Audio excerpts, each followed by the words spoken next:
الحمدللہ والصلاة والسلام علی رسول اللہ اما بعد۔ آج ہم جس صحابی کا ذکر خیر کرنے جا رہے ہیں یہ وہ صحابی ہیں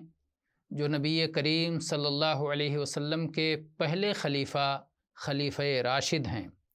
اور جب نبی کریم صلی اللہ علیہ وآلہ وسلم نے اپنی نبوت کا اعلان فرمایا تو مردوں میں سب سے پہلے بڑھ کر انہوں نے اسلام قبول کیا، سب سے پہلے اسلام قبول کرنے والے صحابی ہیں، اور یہ وہ شخص ہیں جن کو نبی کریم صلی اللہ علیہ وسلم نے جیتے جی ان کی زندگی میں انہیں جنت کی بشارت عطا فرمائی تھی۔ عشرہ مبشرہ میں سے ایک ہیں، مجھے امید ہے کہ آپ ان کا نام جان گئے ہوں گے، ابو بکر صدیق رضی اللہ عنہ، جن کا نام عبداللہ ہے اور جن کے والد کا نام عثمان اور ان کے والد کی کنیت ابو قحافہ ہے، اور یہ بنو تیم خاندان سے ہیں اور قریش قبیلے کے ہیں۔ مکہ میں سن 573 عیسوی میں ان کی ولادت ہوئی۔ عام الفیل اس وقت 2 سال عام الفیل پر ہو چکا تھا اور 6 مہینے تقریباً، اور یہ قریش کے سرداروں اور قریش کے دولت مندوں میں سے ایک شخص تھے۔ عرب کے لوگ انہیں عالم قریش کے لقب سے جانتے تھے، قریش کے سب سے بڑے عالم، کیونکہ عرب کے نسب ناموں کا بہت اچھا علم تھا، عرب کے اخبارات اور حکایات کا، عرب کے قصوں کی بہت اچھی معرفت اور معلومات تھی۔ یہ وہ باوقار اور معزز شخص تھے کہ جاہلیت میں بھی انہوں نے کبھی شراب کو منہ نہیں لگایا، اور بعض روایات میں ہے کہ جاہلیت ہی میں ان کا لقب صدیق تھا، اور یہ بھی بات کہی گئی ہے کہ جب نبی کریم صلی اللہ علیہ وآلہ وسلم معراج سے واپس آئے اور آپ نے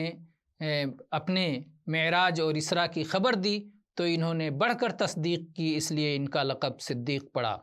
اور نبی کریم صلی اللہ علیہ وسلم کے ساتھ ان کے مواقف کی بہت لمبی داستان ہے اور بہت سارے واقعات ہیں، ظاہر ہے کہ مختصر وقت میں ان کا تذکرہ نہیں کیا جا سکتا۔ نبی صلی اللہ علیہ وسلم کی بعثت سے پہلے اور جب تک آپ مکہ میں رہے تب تک ہمیشہ نبی صلی اللہ علیہ وسلم کے ساتھ رہے، بلکہ مکہ سے مدینہ ہجرت کرتے ہوئے اس سفر میں بھی نبی صلی اللہ علیہ وسلم کے ساتھ رہے، اور اسی لیے آپ کو یار غار کا بھی لقب ملا۔ ساری جنگوں میں، سارے معرکوں میں نبی صلی اللہ علیہ وسلم کے ساتھ شریک رہے، ساری تکلیفوں کو اٹھایا، اپنا مال اللہ کی راہ میں خرچ کیا۔ نبی صلی اللہ علیہ وسلم کی وفات کے بعد آپ سے خلافت کی بیعت کی گئی سن 11 ہجری میں، اور اس کے بعد جو لوگ مرتد ہوئے ان سے جنگ کیا، مانعین زکوٰۃ سے جنگ کیا، اور اسلام کو پوری طرح سے اسلام میں کسی طرح کی کمی گوارا نہیں کی۔ آپ ہی کے زمانے میں ملک شام فتح کیا گیا اور عراق کا ایک بہت بڑا حصہ آپ کے زمانے میں فتح ہوا، اور عوام کے ساتھ آپ کی نرمی، آپ کا حلم، آپ کا برداشت اور آپ کی شفقت معروف ہے، اور آپ کی خلافت کی مدت 2 سال 2.5 سال تقریباً آپ کی خلافت کی مدت ہے، اور مدینہ منورہ میں سن 13 ہجری میں موافق 634 عیسوی میں جبکہ آپ 63 سال کے تھے آپ کی وفات ہو گئی۔ اللہ تعالیٰ آپ سے راضی ہو اور آپ کو راضی فرما دے، آمین۔ وآخر دعوانا ان الحمد للہ رب العالمین۔